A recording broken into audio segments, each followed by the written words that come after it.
Hello and welcome to a special episode of What Are My Most Worn Knits at Work.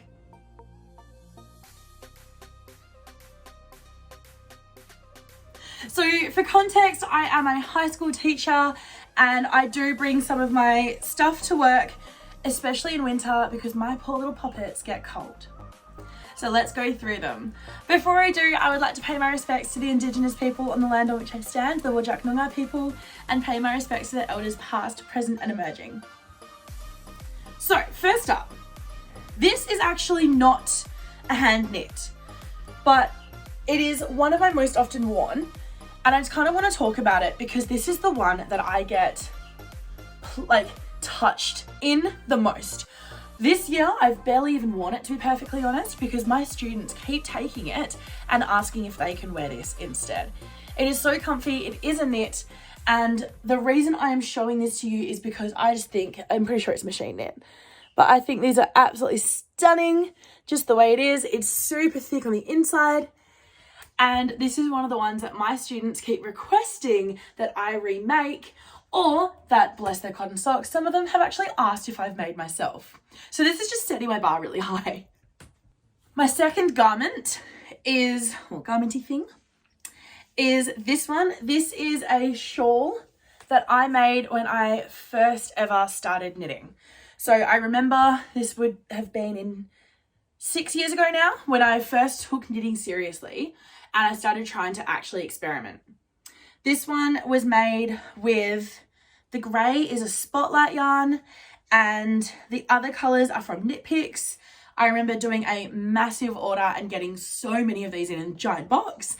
And so I just remember playing with all the colours. I cannot remember for the life of me what this pattern is called. If I do, I will try and tag it down below, but I don't think I do. This one has been with me on a lot of adventures. There is a pull in it from when my first ever cat grabbed it and he snagged a whole bit, and I haven't been able to figure out, or at the time I couldn't figure out how to put it back in, and then he passed on, and so now I just hold it as a memory of my rambunctiously psycho cat that pulled out my knitting. This one is often worn by my students in class, which is super cute. They do either kind of wear it like this, some of them wear it over their heads and they just kind of walk around like a bit of a ghost. So this is kind of one of my most worn. I should probably wash it.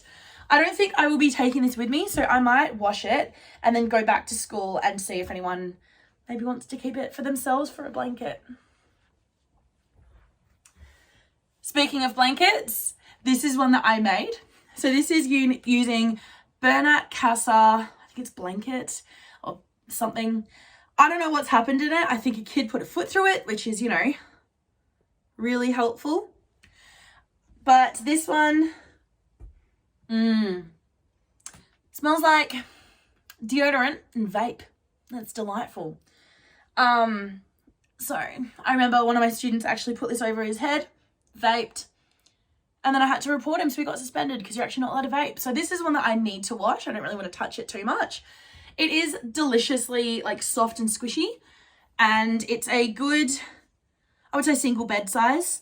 I just knit it with 2 balls until it was done, and it is definitely loved. If you can see the shaggy ends just kind of floating on here, I might wash it, see if it's salvageable. I don't think it really is. If it is, again, I'll offer it, but I have a feeling not. This third one is The Descent, meant to be a cardigan, by Andrea Rangel, and it is knit in, it is knit in Neighbourhood Fibre Company. I'm pretty sure this is brick and this is goldenrod or yellow something. It is beautiful. I remember when I did it, I made a whole lot of mistakes. First up, I used superwash wool for steeking, which, no. Second, I don't have a sewing machine to make a steeking section. I don't know enough about crochet to reinforce it. Also, from what I've read, the crochet one isn't going to work on a superwash. So all of it just doesn't really work. So instead, I just leave it for when people get cold. And it's a cool jumper. And no one has commented and they just think it's a design aspect. So I'm going to stick with that and just pretend like this is totally intentional because why not? This one makes me super happy. I every now and again do get some students and they put it on and they wear it, especially when they're quite cold.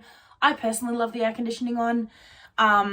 Yeah, I always joke that I'm from the land of ice and snow, that I am a European born in Latvia, so a European born in Australia who wants to go back to Europe. I love winter, I love the cold. Summer is not my friend or my fan or anything. And so a lot of my students come from warmer climates and they get very confused when they walk into my room and it is rather cool. So this one often helps, especially some of the girls. This last one is really special to me. This is my own design. It's called Auseklis, which is for this star pattern or this flower pattern here. So this is a Latvian design. It's using Latvian detailing. I did get part of this wrong down here. I also, if you can see in the pattern picture, I might try and put one up because it's so funny. I've knit the sleeves. This one is a 1x1 and this is a 2x2. I've just never fixed it. I just left it.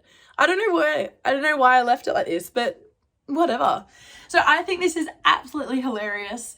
And this is now one of my favorite jumpers. I have my one, which is originally knit in BC Garn Baby Alpaca in the white and the grey, basically. I bought this yarn when I was in France and then immediately started casting on this because I knew exactly what I wanted it to be. I remember I did a whole heap of it, got down to like here and then showed it to my aunt and she was like, you know, this design here is wrong. And I was like, of course it is. Of course it is. So I ripped it back and this is Baby Alpaca. So it's fine. It doesn't like being ripped. And I reknit it. So this one was a massive labor of love. And then I reknit it because I wanted to do it in slightly more chunkier yarn. And this is in Cleckheaton Country that I got from Spotlight. And I don't remember the colours at all, but they're pretty staple. I'm sure if you have a Spotlight near you, you can find them. And yeah, this one is worn by actually one of my most beautiful students. She is absolutely stunning and she often grabs this one to wear. And it lights me up so much whenever I see her wearing it because she doesn't know that this is my design or that what it means to me. This is my first ever design. This is where Wattle and Wool was born. This is the launching pad. And just the fact that she gravitates to it and wears it is so heartwarming. So these are my knits that I have rescued from school. And I'm now going to go wash them, reblock them, see if they are salvageable or donate them. And let's see if the next generation like knitting.